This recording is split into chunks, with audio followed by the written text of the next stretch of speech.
For those who do not know who I am, my name is Scott McDonald. I'm the owner and CEO of McDonald Financial Solutions. This organization or agency is supported and backed by Symmetry Financial Group, which is a phenomenal organization, and I'm so happy to be part of that.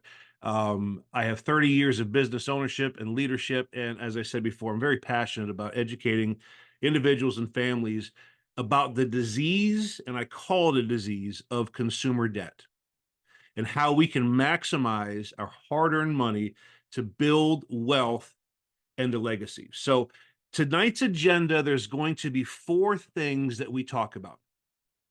Number one is going to be the eighth wonder of the world. And I'm not sure how many of us know what that is or not, but we will talk about it tonight. The second thing is identifying and exploring the three pillars of wealth building. The third is what investment vehicles work best with these three pillars. And then we're going to look at a few illustrations so we can put our eyes on what's going on and put our eyes on how this actually works, because I don't know about you, but I struggle hearing about numbers. I need to see them. So we're going to talk about the eighth wonder of the world. And I want everyone to get ready because we're going to start putting some stuff in the chat here.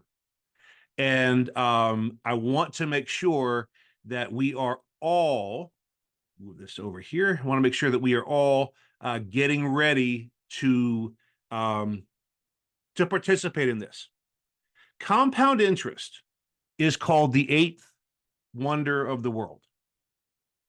And it's defined as the exponential growth of money over time, as interest is earned on both the initial investment and the accumulated interest.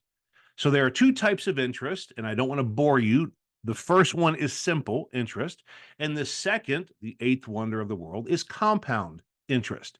Now, we have three different questions here, and I want everyone here to participate, if you will.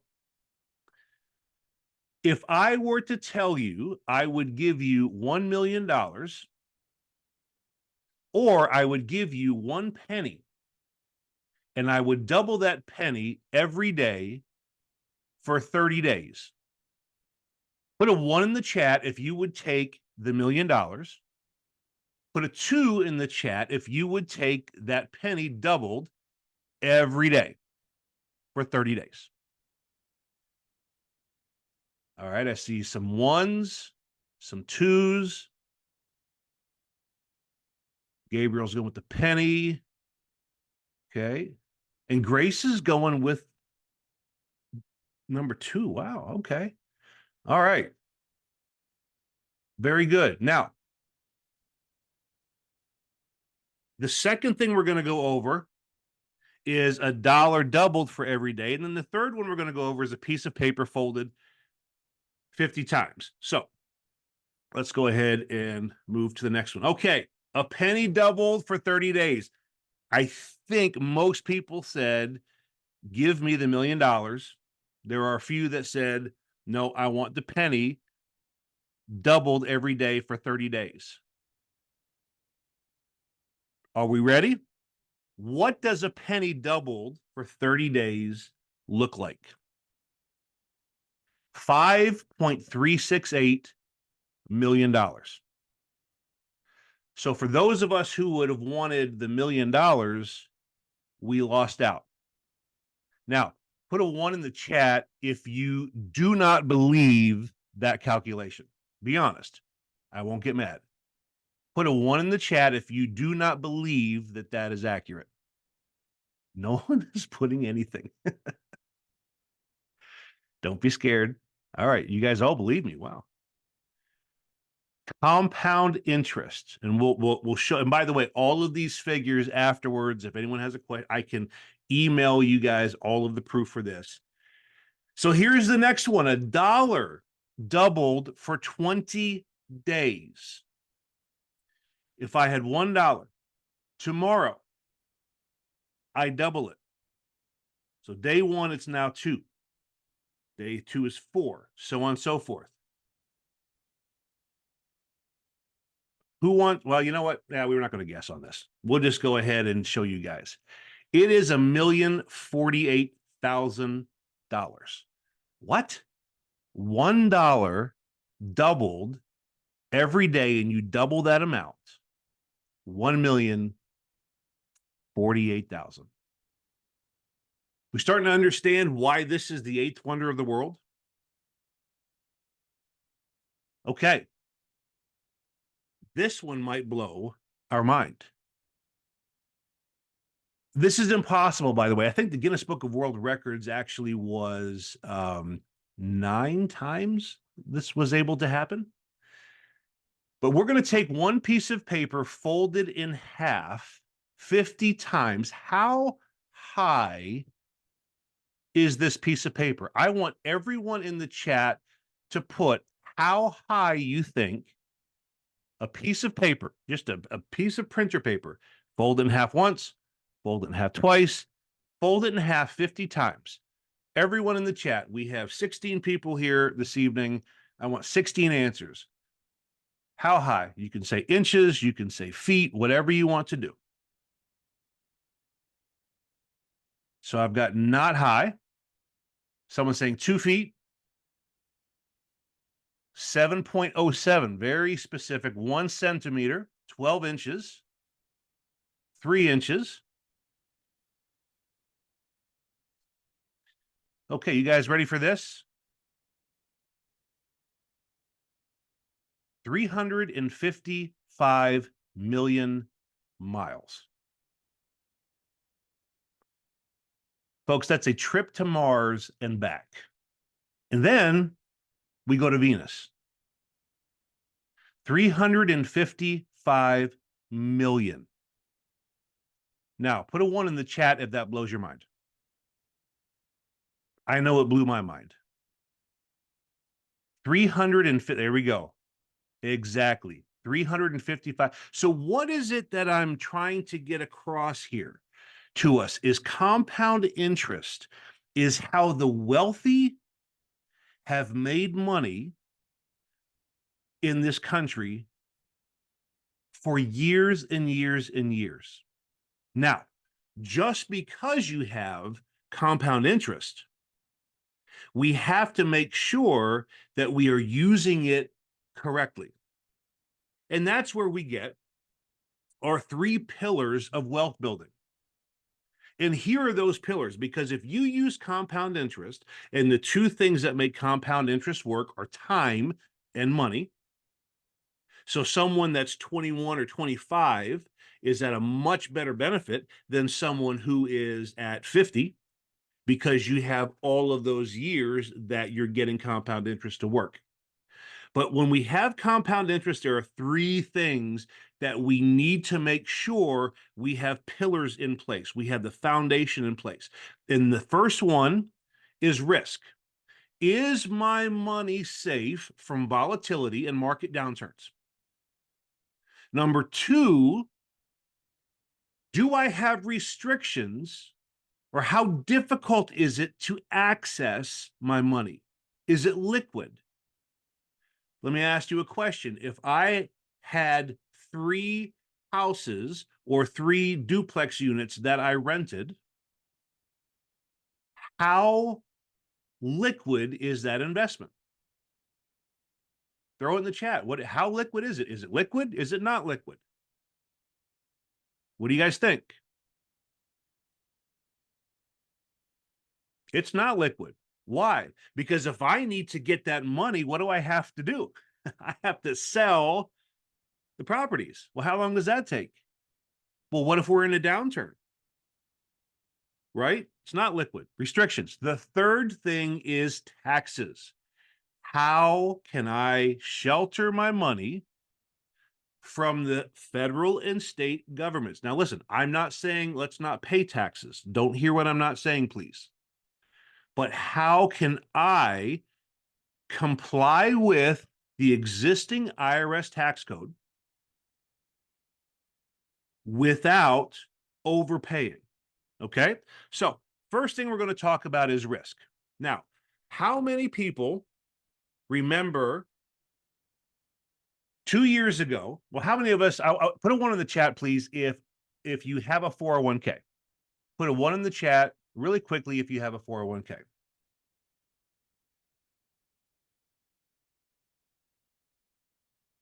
I said we know we have more than two people. Okay, we have 401k IRAs. Great. Now, how many people 2 years ago lost money or value in their 401k? Anyone that had money in there lost, right? Coming out of COVID, there was just a lot of things going on with the economy. In fact, I want us to look at this here. In the last 22 years or 25 years, we have had 1, 2, 3, 4, 5, 6, 7 down years, almost a third of the years in the market. I'm going to let these folks in here. Almost a third of the market, or a third of the years was down. So I want to show you something here. If I was I was 30 years old in 2020 of January, and I put $500 a month into the market, or $6,000 a year. This one will blow your mind. If I pulled it all out 22 years later, December 31st, it would be worth $21,000. I would have put in $132,000 and it's only worth $21,000. That, my friends, is risk. This is one you might not believe, and this is if the market was the S&P 500, and I will gladly get on another phone call and show you all of the calculations for that.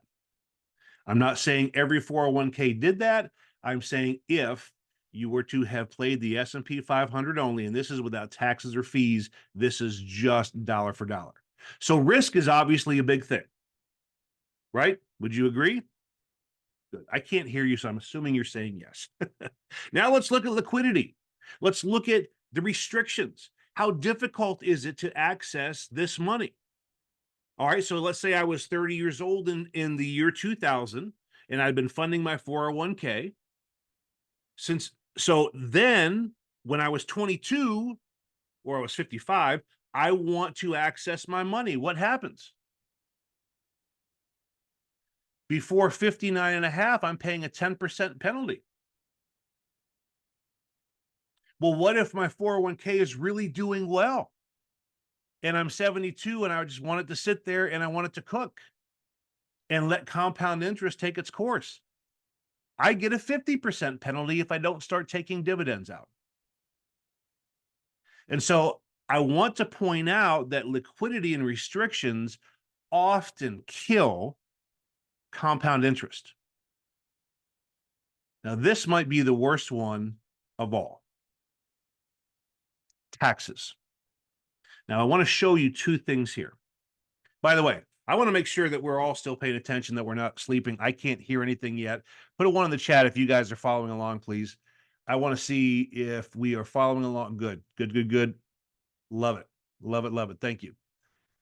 We got a 7 there too. I'm not sure if someone just leaning on their phone or they really like it. I'm not sure. So our hard-earned money, folks, is not ours. Now let's take a look at that same illustration. For 22 years, my 132,000 was only worth 21,000 because of the market downturns. Okay. So let's now take a look at, all right, for the next 15 years, let's just assume that there was no market downturns and that we earned 7% compound interest on that 21,000. Well, that's going to give us a total of $67,772. Okay. Now, here's what happens. If we have a 401k,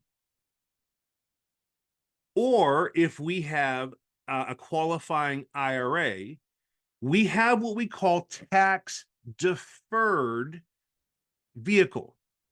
In other words, they don't charge us tax now, they charge us tax when we access it. Okay. Now we think, hey, that's perfect. I'm not going to pay tax now.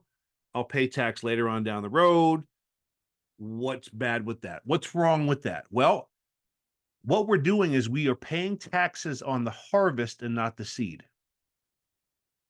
Now, how many of us, let's use a farming analogy, would go in and plant a garden, and instead of paying 69 cents for a pack of seeds, the person who was selling it to us said, I'll tell you what, I'm going to take 25% of everything that grows.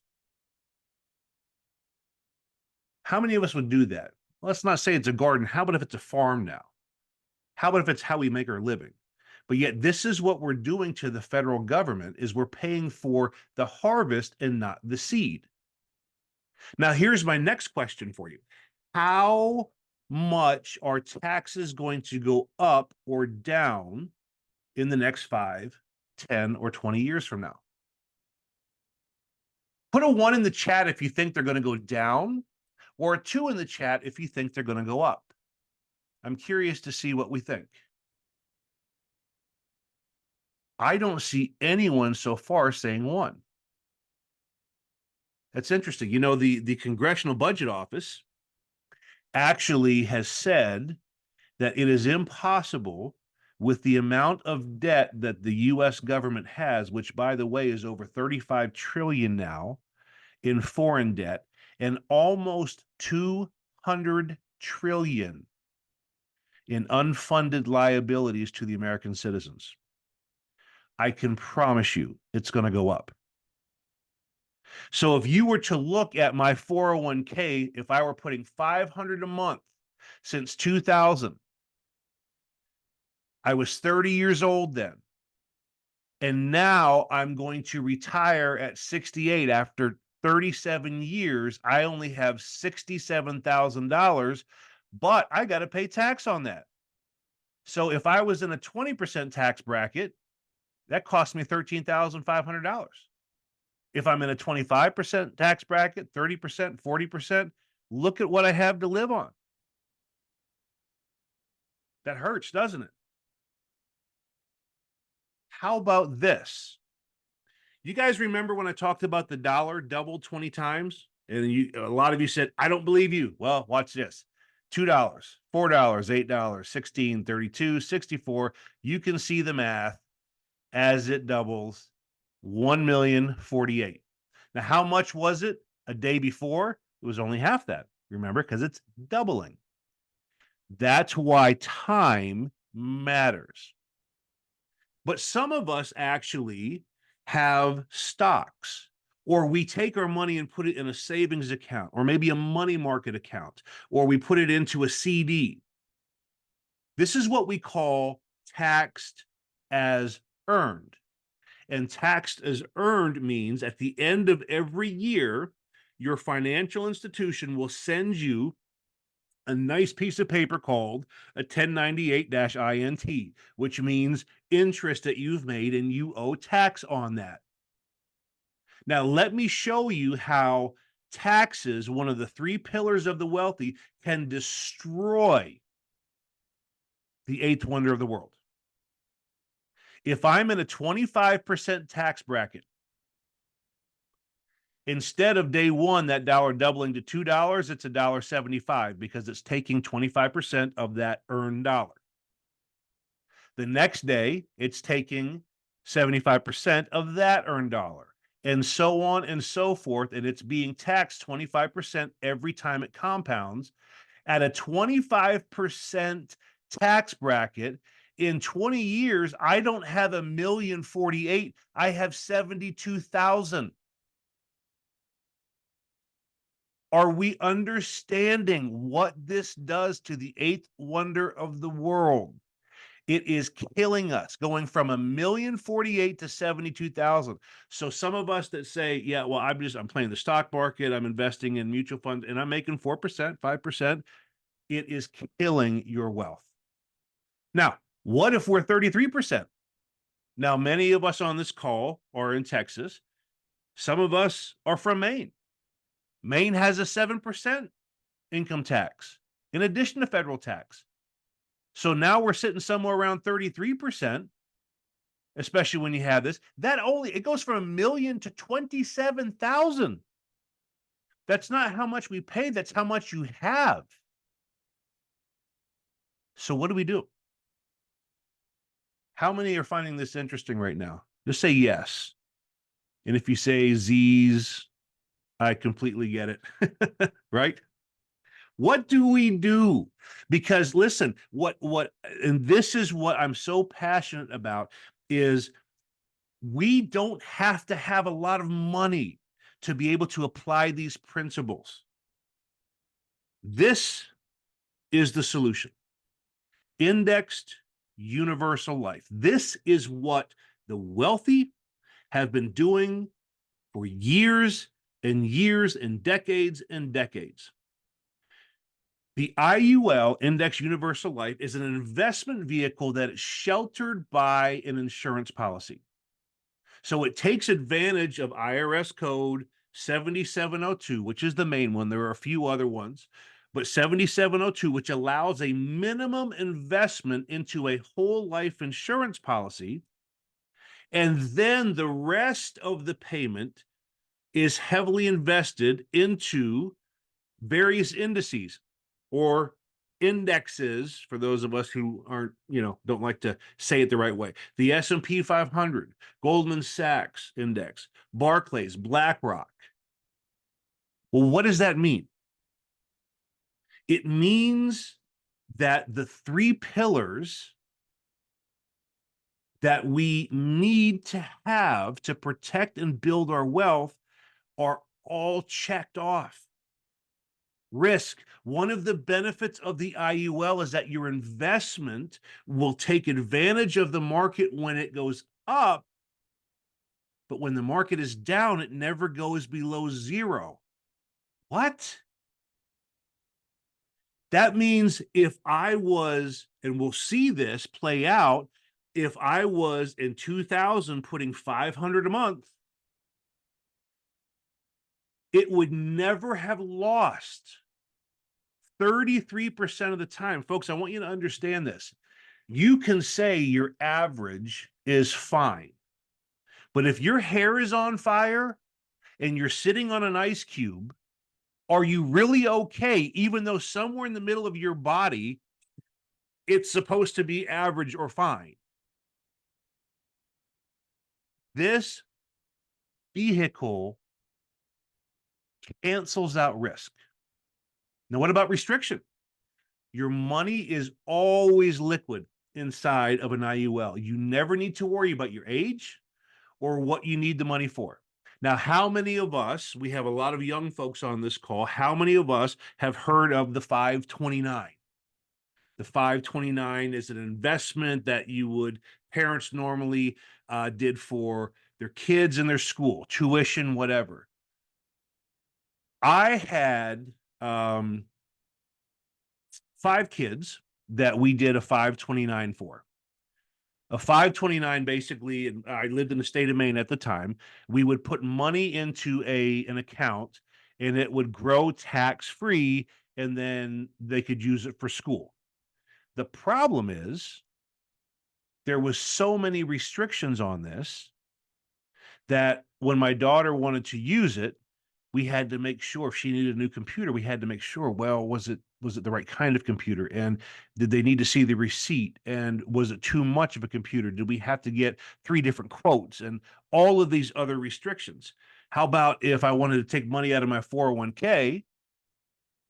In fact, let me ask you a question here in the chat. If you have taken money out of your 401k in the last 2 years, put a 1 in the chat.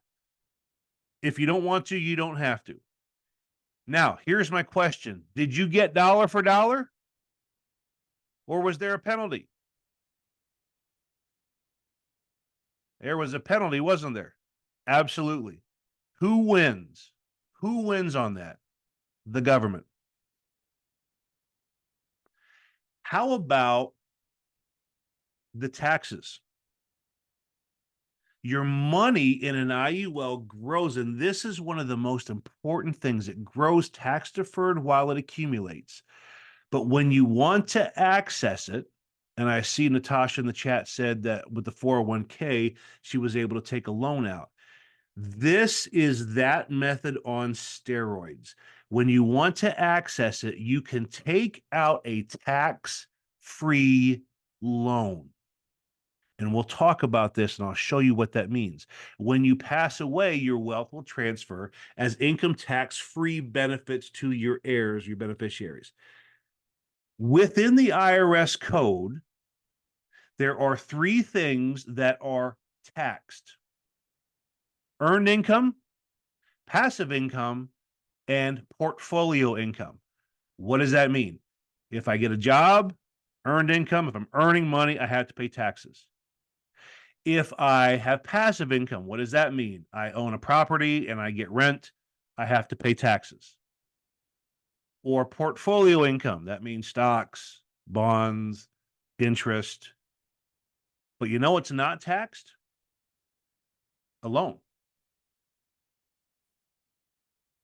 A loan's not taxed. So what does that mean? Well, we don't want to get a loan. We want to be out of debt, right? Well, this is the beauty of an IUL, because the money you put in for an investment becomes collateral and you actually make money on money you don't have. So let's look at what that means. Who's learning something so far today? I want to make sure that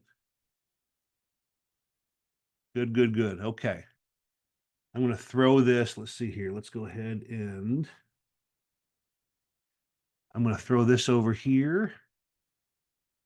Now, this might be a little hard to see. Can you guys see that?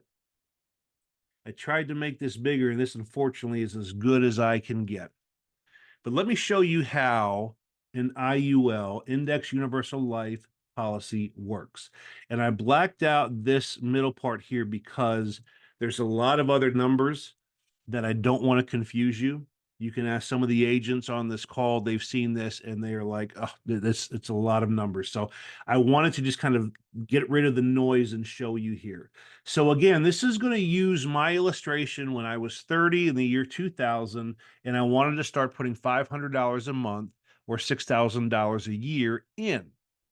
So what we have here is $6,000 a year, year one, year two, year three, and it goes to the 10-year increment, 20-year increment, and 30-year increments. So as you can see, and I accidentally redacted this, I apologize. After 10 years, when I was 40, there was $60,000 that I had put into this account.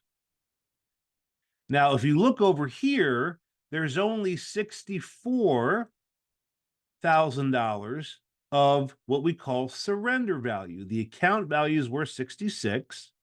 The surrender value is worth 64, and the death benefit is 209. And I want to welcome Abra to the call. So glad that you're here. So we have 60,000, and the difference, by the way, of the account value is the cost, because this is an insurance policy. We're taking advantage of the laws and the rules to make the money work for us. Remember the three pillars? How bad can tax risk and restrictions work against us? They could kill us. Do you remember the taxes earned chart? $1 million is only worth 27,000. That's why we have to put it in this wrapper. Now, take a look here. In 20 years, I've put in 120 and it's worth 210. Do you guys remember how much my IRA was worth in 22 years? It's worth $21,000. Here it's worth 253. That's because every year when we talk about risk, the principal locks in and it never would go down. So for example, and I'm going to try not to do much math here, $100,000 And if I earn 10% interest on that $100,000, how much do I have? Put it in the chat. What is my total amount? There we go. Thank you, Natasha and Shayla. Great, great. All right, Aubrey, good. 110,000.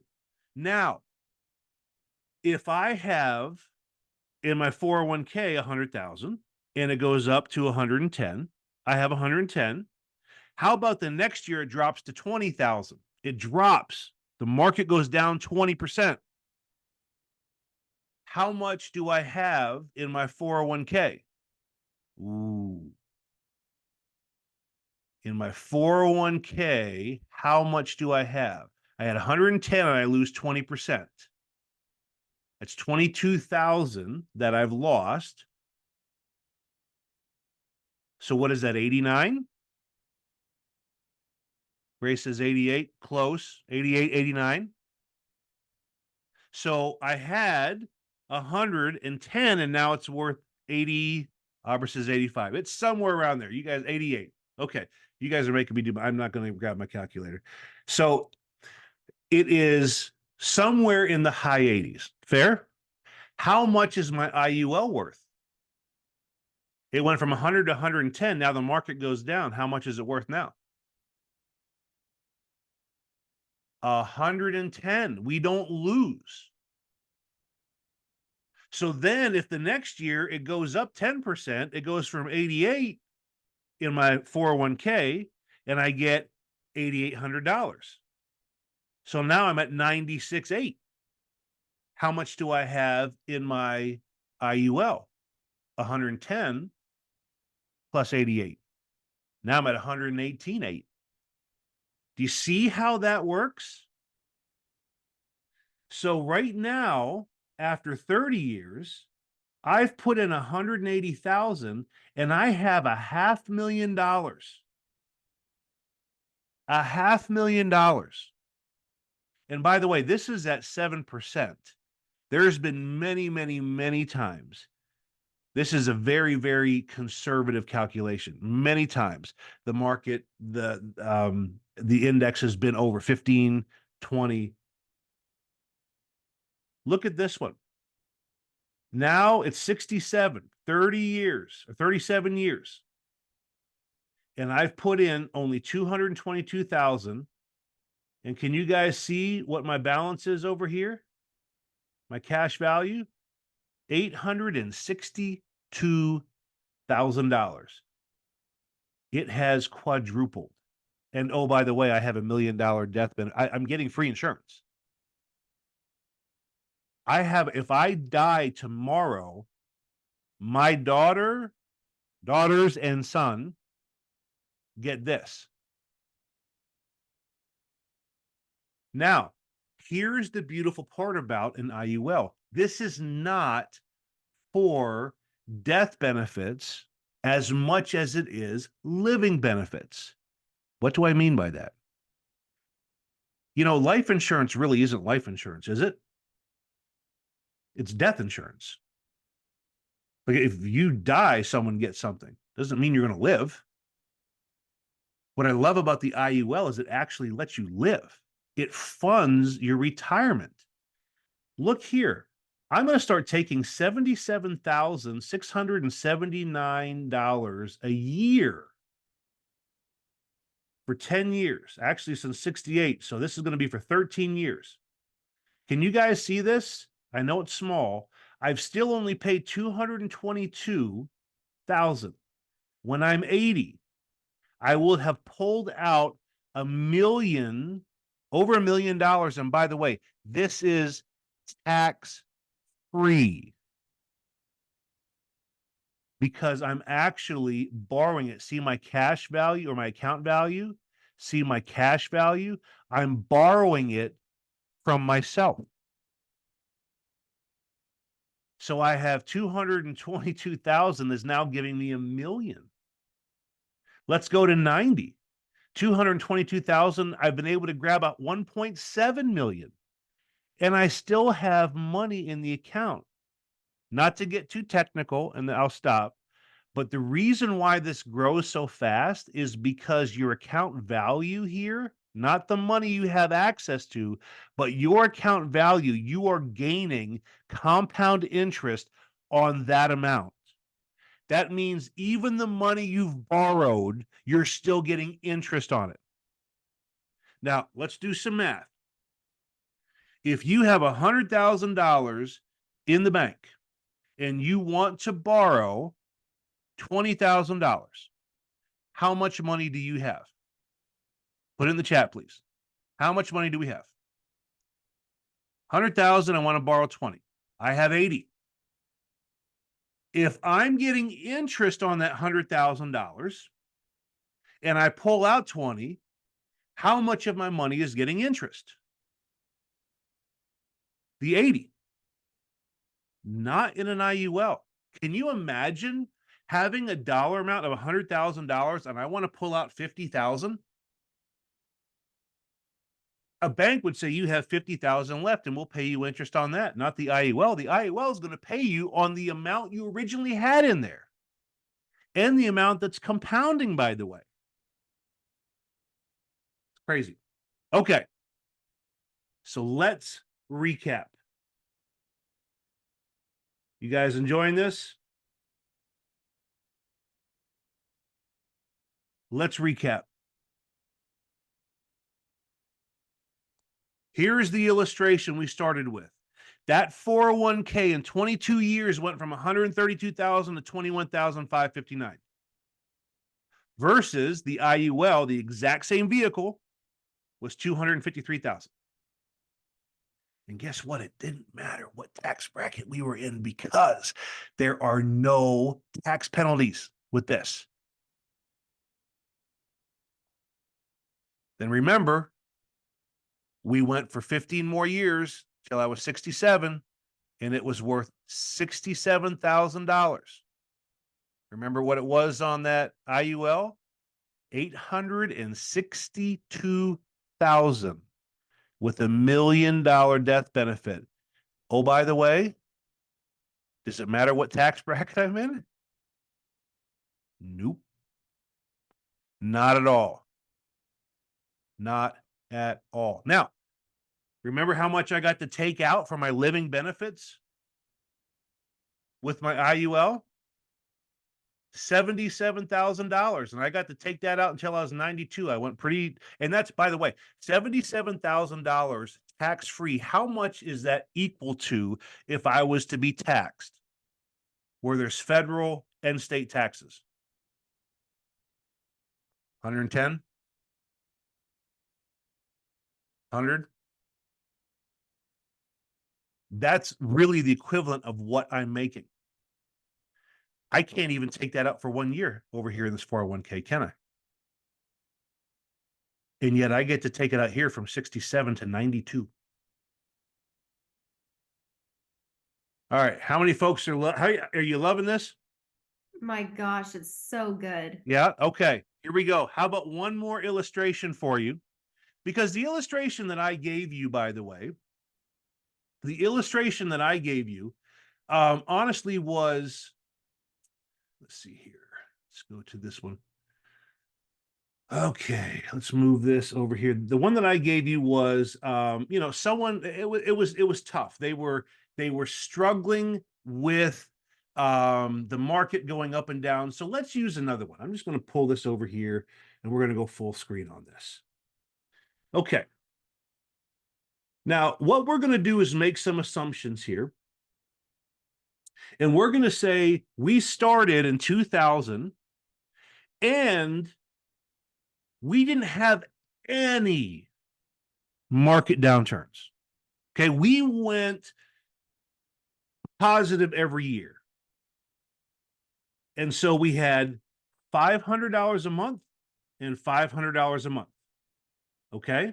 So when we look at year one, I want to show you, first of all, a couple of assumptions. We have 2.5% in the fees in my 401k or my IRA. Now, I can promise you when you look at your statements, they're probably more like 3 to 4%, but we're going to go conservative at 2.5%.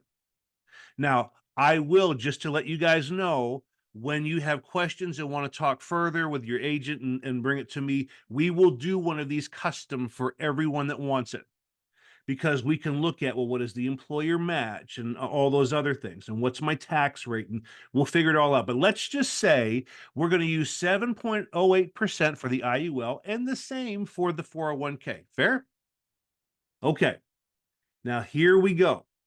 The first year, I've put in 6,000 in my IUL.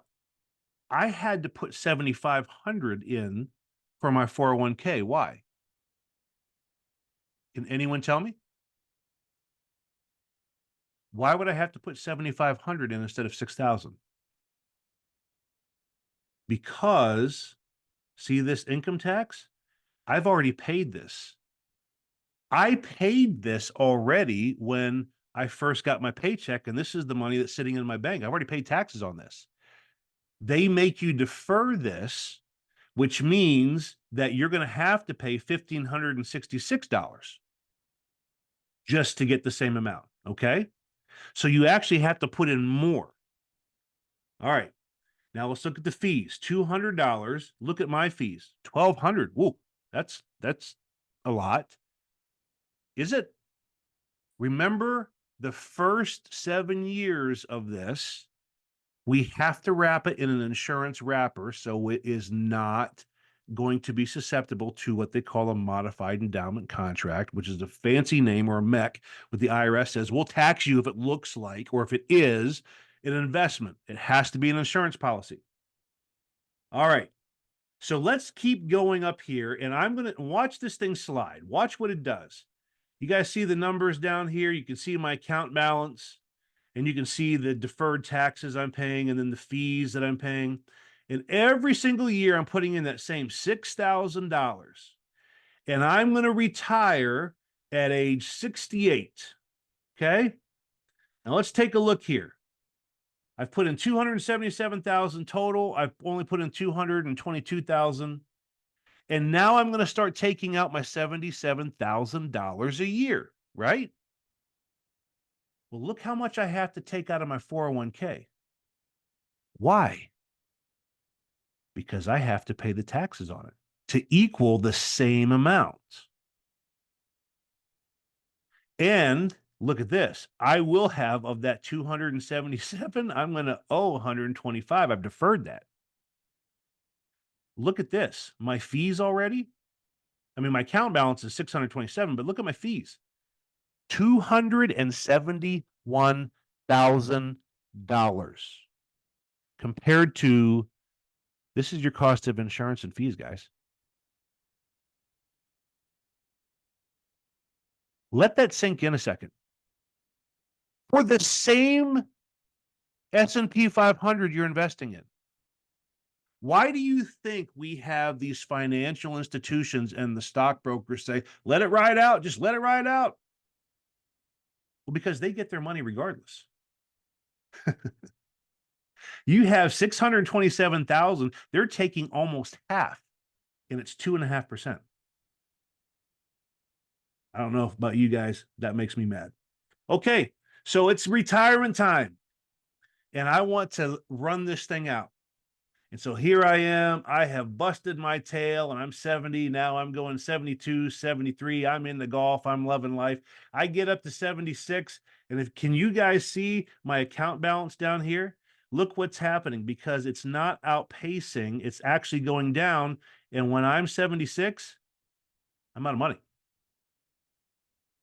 I'm out of money in my 401k.